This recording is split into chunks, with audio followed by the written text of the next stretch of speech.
પોરબંદરના છાયા દરબારગઢ પાછળ આવેલ હવેલી ખાતે અન્નકોટ દર્શનનું આયોજન કરવામાં આવ્યું હતું। આ અન્નકોટ ઉપરાંત કીર્તન તેમજ મહાપ્રસાદીનું પણ આયોજન કરવામાં આવ્યું હતું।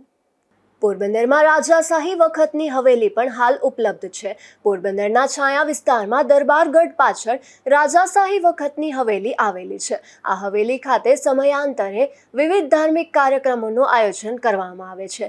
કારતક સુદ છઠના દિવસે દર વર્ષે અન્નકોટનું આયોજન કરવામાં આવે છે, જેમાં આ વર્ષે પણ કારતક સુદ છઠના દિવસે અન્નકોટનું આયોજન કરવામાં આવ્યું હતું। આ કાર્યક્રમ ઉપરાંત કીર્તન અને સમૂહ પ્રસાદી સહિતના કાર્યક્રમો પણ યોજાયા હતા, જેમાં મોટી સંખ્યામાં ભક્તો જોડાયા હતા।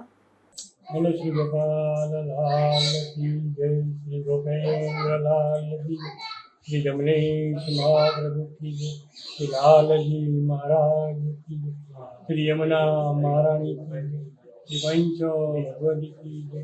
બોલો શ્રી ગોપાલ લાલ કી જય। દર વર્ષે કારતક સુદ છઠ્ઠા દિવસે અન્નકોટ અહીંયા દર્શન થાય છે દર વર્ષે। અને આ ઠાકોરજી રાજાશાહી વખતના છે। ભાણ જેઠવા હતા ને, ભાણ જેઠવા અને કલબાઈ એના વખતના છે ઠાકોરજી। અને ત્રણ નિધિ સ્વરૂપ બિરાજે છે। વચ્ચે છે ગોપાલલાલજી છે, આ બાજુ છે ગોપેન્દ્રલાલજી છે, બીજી બાજુ જમનેશ પ્રભુ છે। એટલે ત્રણ સ્વરૂપ અહીંયા બિરાજે છે। આ હવેલી રાજા ભાણ જેઠવા વખતની આવેલી છે, જેમાં ત્રણ સ્વરૂપે ઠાકોરજી બિરાજે છે। ત્યારે અહીં દર્શનાર્થે મોટી સંખ્યામાં ભક્તો આવતા હોય છે। નિપુલ પોપટ સાથે અશોક થાનકી, ગુજરાત ન્યૂઝ, પોરબંદર।